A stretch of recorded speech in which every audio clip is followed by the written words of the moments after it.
Seja com cada um de vocês, meus irmãos. Convido aqui, abramos as nossas Bíblias no Salmo de número 126. Cântico de romagem, Salmo de peregrinação, Saltério dos peregrinos, Salmo de número 126. É a leitura que nós faremos, dando sequência, dando continuidade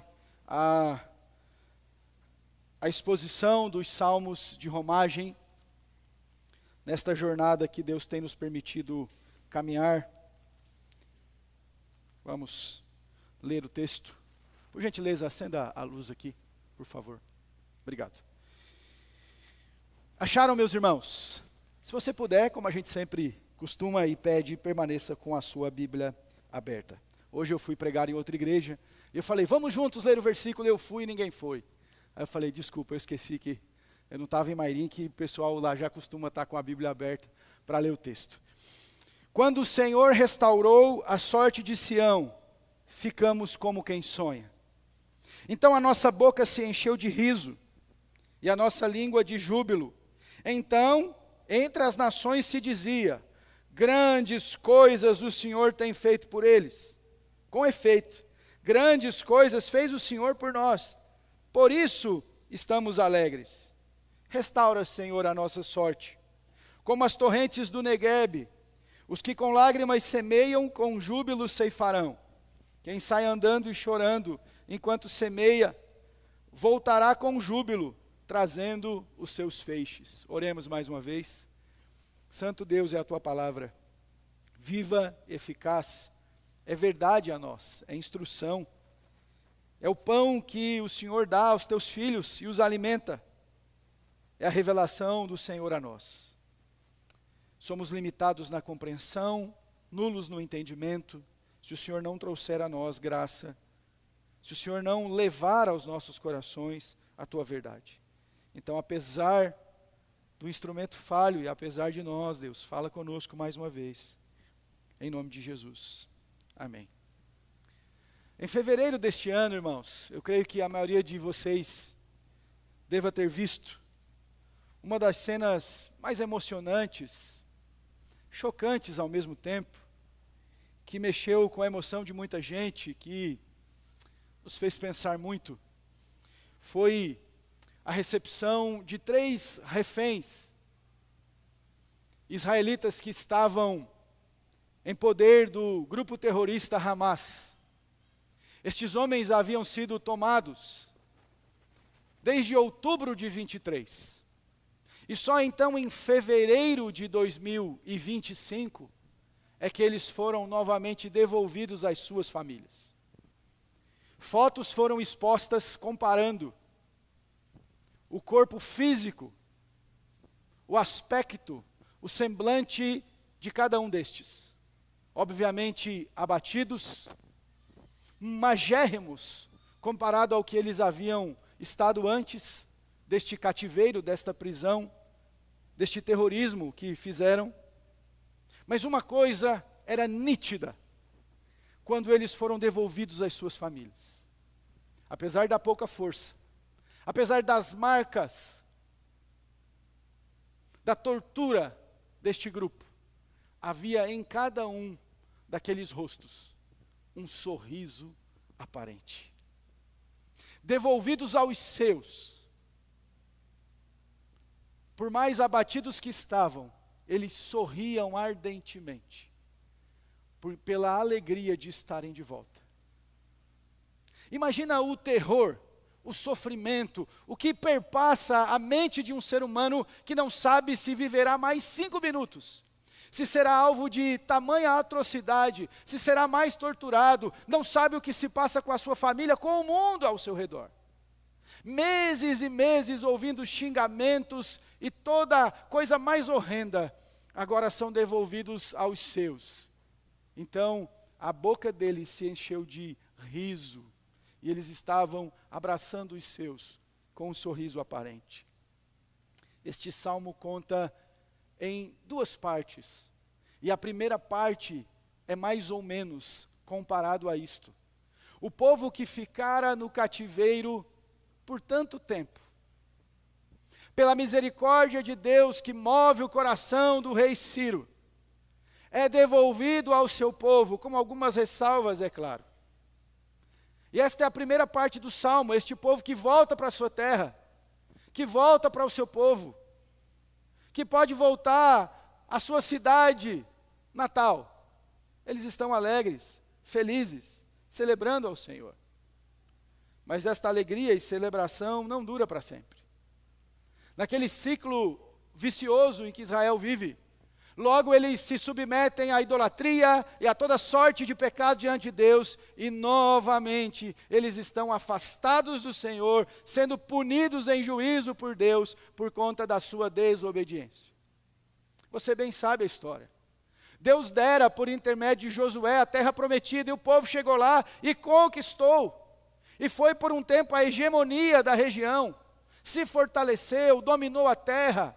E mesmo Deus trazendo vários mandamentos e instruções, não se misturem com os povos que lá estão, não se casem com as mulheres, não adorem os deuses falsos deles. O que o povo fez?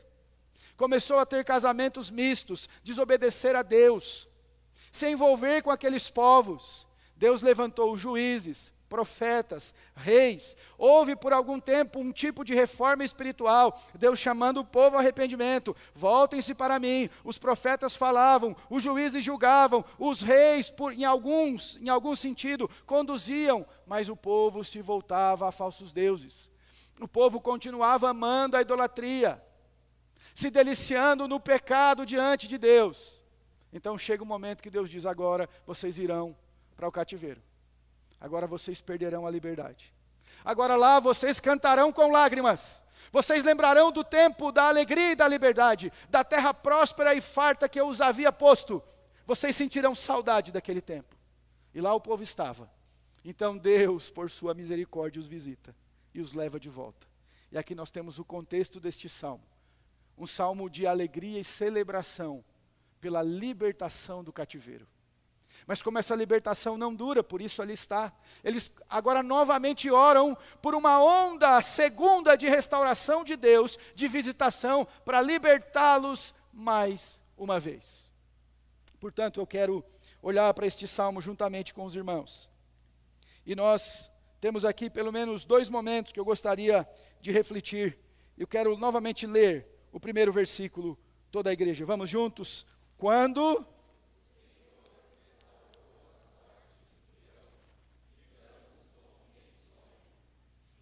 Pode ir o 2. Então...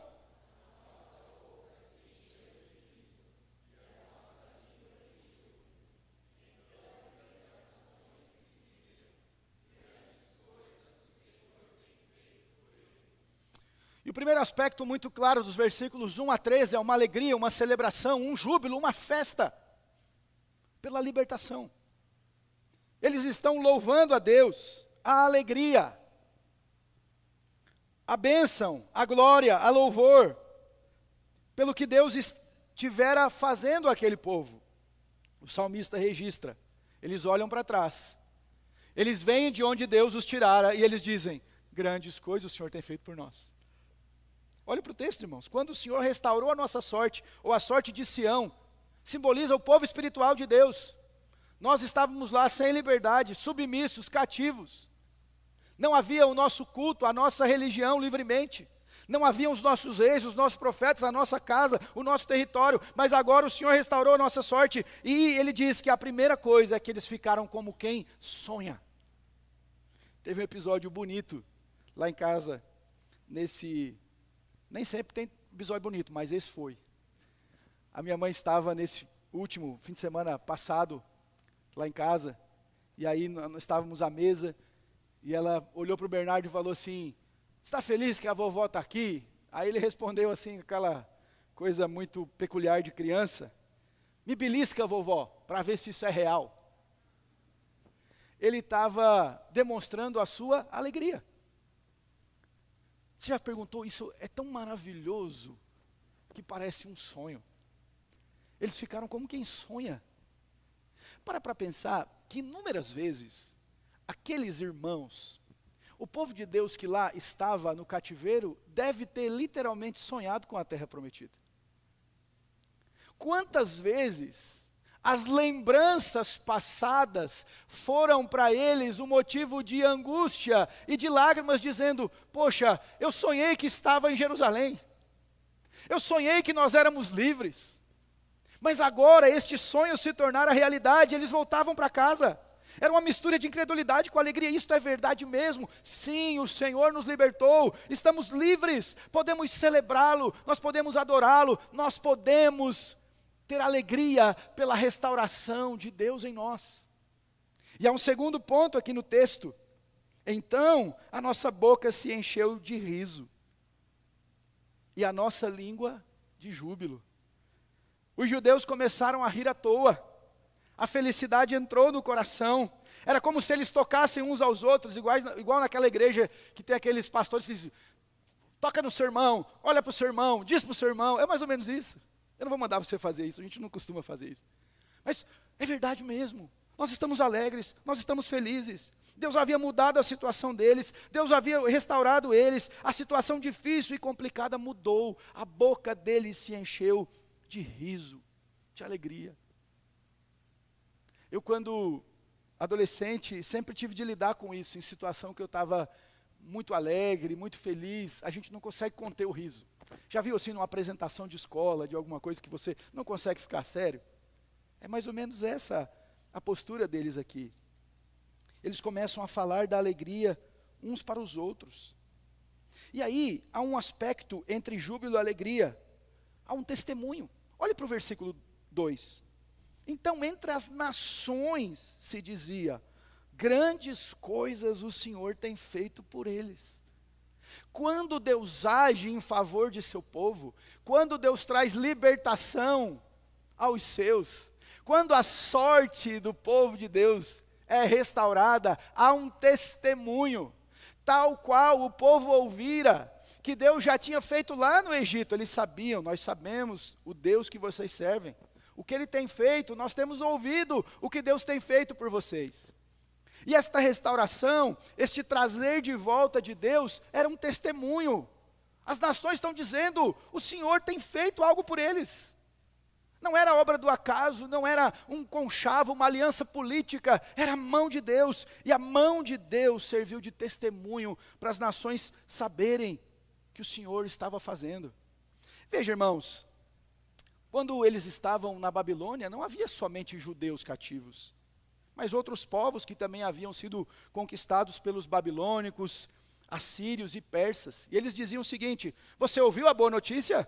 O rei nos libertou, nós vamos voltar para casa. Então as nações diziam: grandes coisas o Senhor tem feito por eles. O Senhor tem sido com aquele povo. Há esse testemunho: grandes coisas o Senhor tem feito por nós. E qual a aplicação aqui deste ponto para a nossa vida? Primeiro, eles estão celebrando a libertação que Deus os dera. E o que tem a ver conosco? Um dia eu e você já estivemos presos, cativos, escravos do mundo, do pecado, das trevas, de Satanás, e Deus nos resgatou de um império de trevas, e Deus nos tirou das garras do inimigo, e nos transportou para o reino do Filho do seu amor. Por isso nós celebramos a libertação, muito mais do que uma libertação de uma terra para outra. Deus nos libertou do inferno para a eternidade ao seu lado. Por isso nós celebramos a Deus. Nós celebramos com alegria, nós bendizemos. O nosso culto tem de ser reverente, bíblico, mas não há nenhuma ordenança que o culto tem que ser triste. É claro que há contrição. A contrição nos convida a gente entristecer pelos nossos pecados. Mas logo depois nós ouvimos: e graças a Deus que tem nos perdoado. Alegria! Nós estávamos perdidos, desenganados. Pairava sobre nós o juízo de Deus e Ele nos resgatou. Você lembra da sua vida sem Deus? Como era? Sem sentido, sem expectativa, buscando se satisfazer em coisas, e isso na verdade só aumentava o vazio do seu coração. Quantas vezes você buscou alegria fora de Deus? Quantas vezes você achou que outras coisas o satisfariam, mas um dia você conheceu a Cristo, e Ele te resgatou. Por isso a expressão, Ele é o nosso Redentor, porque Ele nos redime, Ele nos livra, Ele nos resgata. Você pode celebrar a Deus com alegria. Você pode bendizer o Senhor. A sua boca pode se encher de riso, como se encheu deste povo. Nós também somos testemunhos do que Deus fez por nós. É claro que a gente não usa o testemunho como primazia da pregação. Nós pregamos o Evangelho, mas o nosso testemunho anuncia, aponta para alguma coisa, diz algo. Se você vivia desregrado, longe de Deus, não honrava a sua família, a sua casa, o seu trabalho, e agora no Evangelho mudou, as pessoas vão se interessar, vão estar curiosas. Há um outro aspecto aqui. A libertação se trata de uma ação graciosa de Deus. O cativeiro era a consequência do que, irmãos? Da desobediência, do pecado, não é isso? Eles foram para o cativeiro, sendo avisados por Deus, que se eles permanecessem na desobediência, afastados do Senhor, isso viria sobre eles. Eles estão lá por desobediência. E o resgate não é por mérito. Eles não foram tirados de lá porque Deus disse, olha, o pessoal lá começou a organizar pequeno grupo no cativeiro, estudo bíblico, estou evangelizando. Não, não. É porque a ação graciosa de Deus os encontrou. Não foi assim com a gente? Ovelhas desgarradas, pecadores perdidos, cada um de nós andava pelo próprio curso do coração, vivia alheio de Deus, desobediente a Ele, por isso que João vai dizer que Ele nos amou primeiro, sendo nós ainda pecadores. Se você foi resgatado das trevas para a luz, é graça, é misericórdia, é manifestação deste amor abundante e soberano de Deus que nos tirou de lá. Por isso não há nada em nós para nos orgulharmos. Por isso não há motivo de soberba, de arrogância. Porque se não fosse o Senhor, nós continuaríamos lá. Não pense você, se não fosse o Senhor, você não estaria de pé. Se não fosse o Senhor Israel que o diga, foi pregado aqui. Irmãos, eu me lembro de uma ilustração de Spurgeon, que ele estava um dia pregando, e de repente, fora do templo, passa um malfeitor, seja qualquer, um ladrão, sendo perseguido pela polícia. E ele então diz à sua congregação, lá vou eu, sem a graça de Deus. O que aquele pastor tão renomado, conhecido, homem de Deus, estava dizendo? Se não fora a graça de Deus, nós continuaríamos presos ao pecado, cativos do diabo. Continuaríamos seguindo o curso deste mundo de toda sorte de pecado, mas Deus nos libertou. A alegria, humildade pela ação de Deus em nós. Você pode sorrir diante de Deus, você pode sorrir no culto, você pode e deve alegrar o seu coração em Deus, porque Ele nos libertou, nós somos livres do Senhor. Aquela canção que a gente geralmente canta, que nos lava dos pecados, tem um trecho que fala, eu sou livre. Mas não porque a gente buscou a liberdade como o mundo a pregoa, mas porque Deus nos fez livres. E agora, dos versículos 4 a 6, parece, você há de notar, que o cenário muda. Parece que há, assim, uma transformação brusca. Veja, no versículo 3 eles estão felizes. O Senhor tem feito grandes coisas. Este povo está alegre. Mas agora ele ora mais uma vez por restauração. Restaura, Senhor, a nossa sorte, como as torrentes do Neguebe. Os que com lágrimas semeiam, com júbilo ceifarão. Quem sai andando e chorando enquanto semeia, voltará com júbilo, trazendo os seus feixes. E o segundo ponto estrutural deste salmo é um clamor pela restauração futura. Está lá. Agora eles fazem uma oração pela visitação de Deus na restauração. Por quê? Eu sei que é pedir muito para que você lembre, mas eu não lembro se uns 2 anos atrás eu fiz uma exposição do livro de Ageu aqui. E o livro de Ageu se dá neste contexto. Deus levanta aquele profeta porque o povo retorna do cativeiro. Você pode ler Esdras, Neemias e vai perceber todo esse contexto. Mas o livro de Ageu que eu expus, já começa Deus confrontando o povo. Por quê? Porque quando eles chegaram, tudo estava em ruínas. E quando as coisas estão todas quebradas, elas nos trazem uma informação ruim, não é? A restauração começa arrumando, organizando, reformando, fazendo algo. E eles começam a intentar reconstruir o templo, onde era o lugar de adoração. Mas esse interesse dura apenas os 2 anos. Depois, cada um começa a cuidar do seu próprio interesse. Ao ponto que o profeta diz assim: enquanto a minha casa está em ruínas, a casa de vocês está muito bem arrumada. Cada qual se preocupa consigo e esquece da minha casa. Se passa 14 anos, Deus levanta o profeta e eles dizem assim: não, um dia nós vamos reconstruir a casa de Deus. Não é agora. E Deus confronta a agenda daquele povo e diz: ué, vocês esqueceram? Há pouco tempo atrás vocês estavam no cativeiro e agora já não querem mais. E quando o povo retorna, os inimigos começam a observar e ficar atentos e dizer: peraí, nós não queremos Israel crescendo de novo, não. Então os inimigos começam a contrariar. Você sabe o contexto de Neemias, não sabe? Sambalá, Tobias e mais inimigos se levantam dizendo: não, não vai reconstruir não, que é isso? Ainda que eles reconstruam um muro, se vier uma raposa vai derrubar. Eles começam a tentar perverter a obra de restauração, de reconstrução, e o povo sucumbe ao inimigo. E diz assim: não, vamos deixar para lá. Começa novamente a flertar com o pecado, a se envolver com mulheres estrangeiras. Talvez para você, fora de contexto, pareça estranho quando eu digo que eles se envolvem com mulheres estrangeiras. Mas isso era um mandamento de Deus, porque a aliança não era meramente matrimonial, era religiosa. Era trazer outros deuses para dentro do povo de Israel. Eles começam a se inclinar a falsos ídolos. E a situação deles está, mais uma vez, indo rumo à calamidade. Então surge um clamor: como o Senhor fez no passado, faz de novo, Senhor. Ó Deus da restauração, como Tu nos visitaste lá, por favor, venha ao nosso encontro mais uma vez.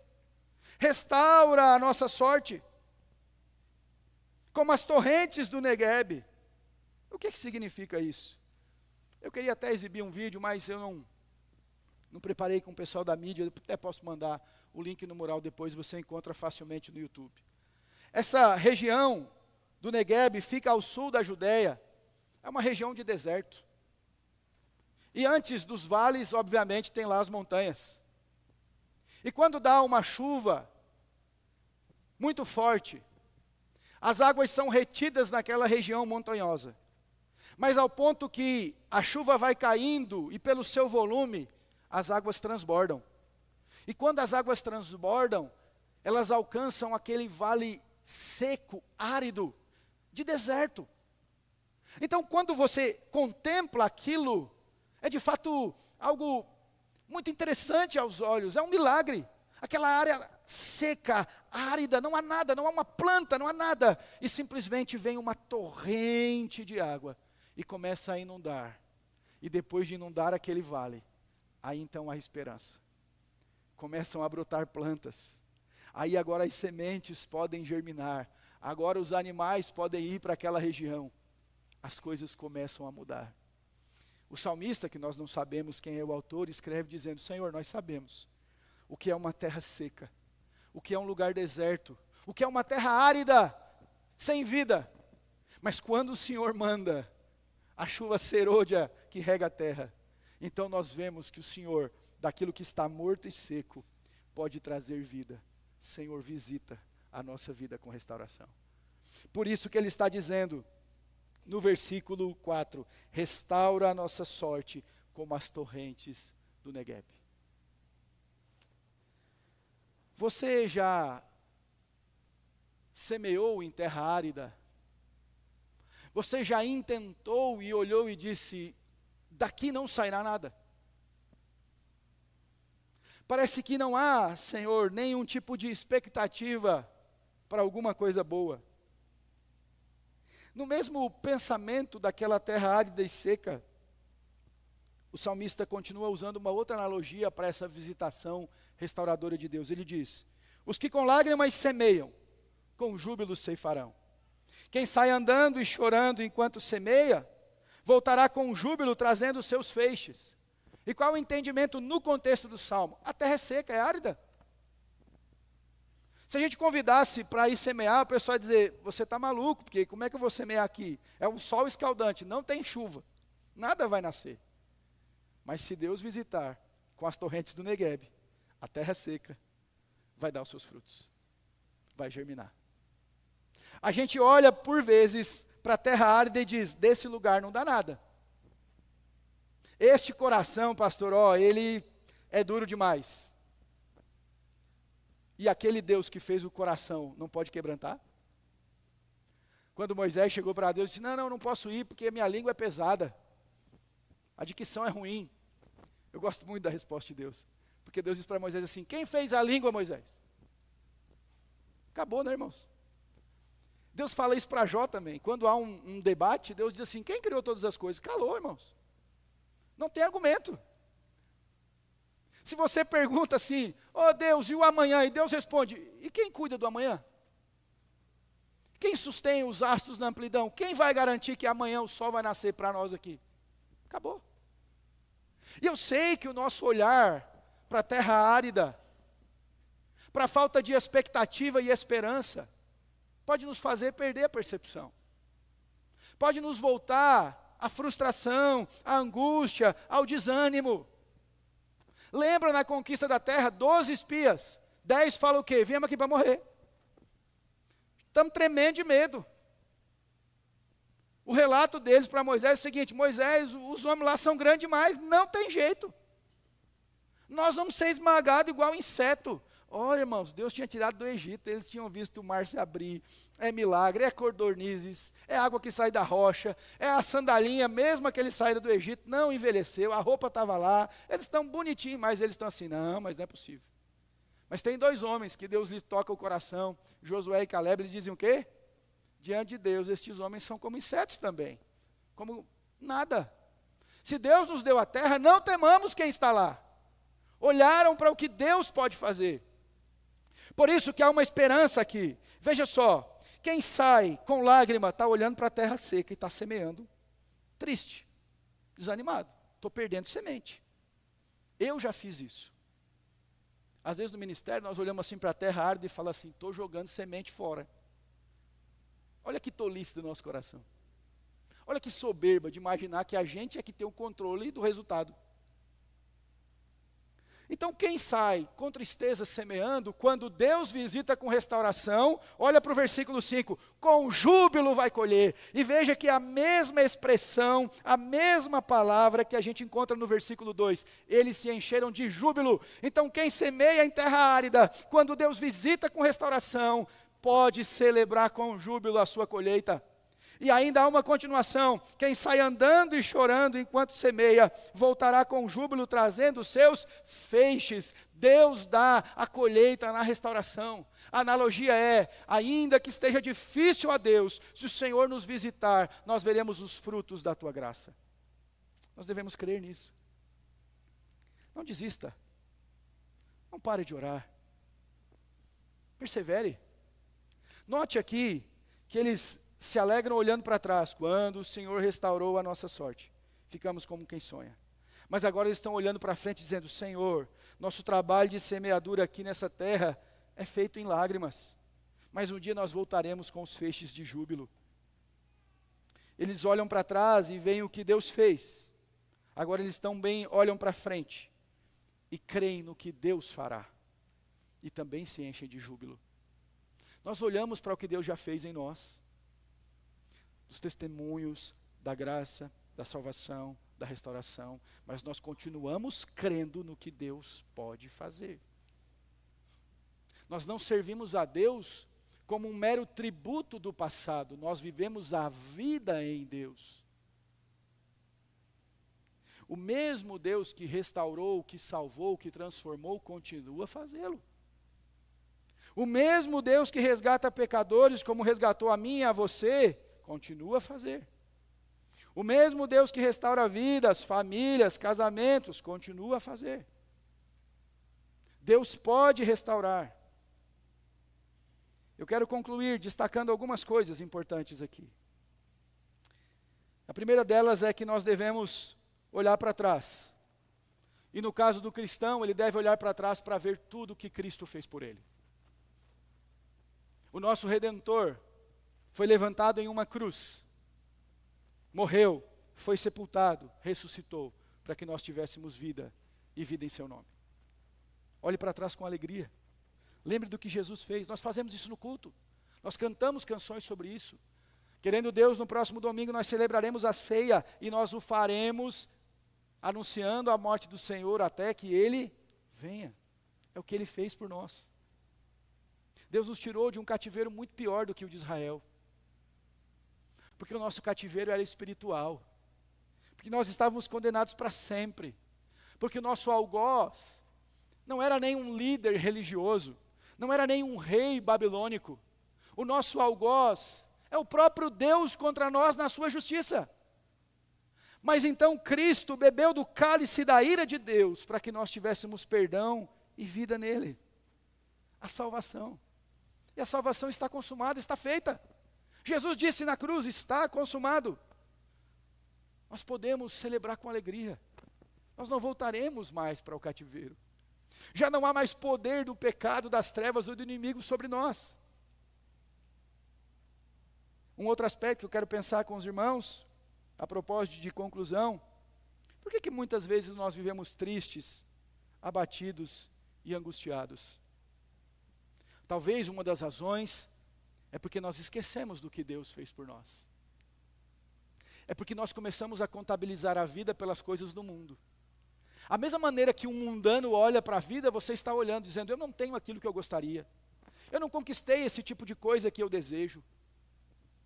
Mas se você tem o Senhor, eu tenho dito isso repetidas vezes à nossa igreja, você é o mais abastado de todos os homens, a mais abastada de todas as mulheres, se você tem a Cristo. Anime-se no Senhor. Lembra, conta as bênçãos. E verás surpreso o que Deus já fez. Olha um pouquinho para trás e veja o que Deus fez por você. Se alegre no Senhor. É assim que a gente busca alegria em Deus, como aqueles irmãos estão celebrando, nós estamos alegres porque o Senhor restaurou a nossa sorte. Um outro aspecto, creia no Deus que restaura. Sim, Deus ainda restaura. Creia no Deus que restaura. Creia na intervenção divina. Creia na mão poderosa de Deus. Creia no Deus que pode fazer milagres. É claro que nós não estamos dizendo que Deus será sujeita às nossas petições. Ele fará de acordo com a sua vontade, com o seu querer, mas Ele pode fazer. Ele ainda muda histórias. Ele ainda salva perdidos. Ele ainda transforma realidades. Ele ainda visita. Creia no Deus que restaura. Eu não sei por quem você tem orado. Eu sei que a maioria de nós ora por muita gente que está longe do Senhor. Ore pela restauração, porque Deus pode fazer. Anime o coração do Senhor. O inimigo sussurra para você dizendo, não tem mais jeito não, isso não dá mais, é assim mesmo. Não é assim. Quem serve a Deus pode sempre crer que Deus muda histórias. Nós cremos nisso. Agora um outro ponto para nós, usando de comparação do Salmo. Ainda que nós fomos restaurados por Deus, ainda que Ele tirou a gente das trevas para a luz, a restauração não está completa. Isso que é difícil, né? É isso que é difícil no âmbito da igreja, da família, da convivência. A restauração não está completa. Aquele que começou a obra é fiel para completar, mas ainda não está completa. Eu posso expressar da seguinte maneira, irmãos. O reino de Deus já veio, já começou, a nossa salvação teve início, mas ainda não está consumada. Deus nos libertou do pecado, nós até oramos isso aqui, sim, mas nós ainda pecamos. Nós ainda tropeçamos. Ele nos livrou da morte, sim, mas nós ainda vamos morrer. Ele quebrou o poder de Satanás sobre nós, sim, mas Pedro vai dizer, Satanás, o vosso adversário, anda ao vosso derredor, rugindo como um leão, buscando a quem possa tragar. Por isso, nós temos que orar, sempre dizendo, Senhor, santifica a nossa vida, restaura a nossa vida, dia a dia, até a eternidade. E aí sim, a restauração será completa. E assim não haverá mais pecado em nós. E aí não precisará mais desta oração, porque nós teremos júbilo e alegria para todo sempre. Mas enquanto não chegarmos lá, há muito a ser feito. Restaura, Senhor, a nossa sorte. Restaura, Senhor, a nossa vida. Restaura, Senhor, o nosso coração. Cumpre em nós, ó Deus, aquilo que o Senhor tem prometido, por teu Filho, por teu reino, por tua graça. Ore por restauração. Ore pela vida espiritual dos seus filhos. Ore pela vida espiritual do seu cônjuge. Ore pela vida espiritual dos seus irmãos em Cristo nesta comunidade. Ore e creia na restauração de Deus. Pode passar o último slide, Gabriel. Celebremos a restauração do que Deus já fez e oramos com esperança para aquilo que Ele ainda fará, para aquilo que Deus, por sua graça, ainda opera em nós. Enquanto Cristo não volta, nós somos instrumentos de Deus para que Ele restaure vidas, famílias.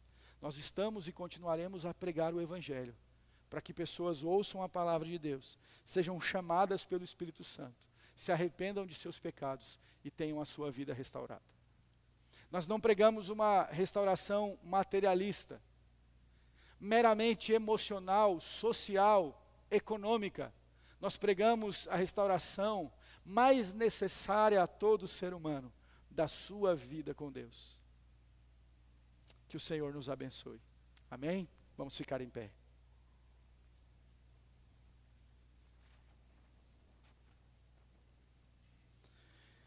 Eu quero convidar você a orar, para que a gente se alegre por aquilo que já temos recebido de Deus. Em segundo aspecto desta oração, nós oremos por restauração espiritual da nossa vida, dos nossos, de pessoas que nós temos, talvez por anos ou até décadas,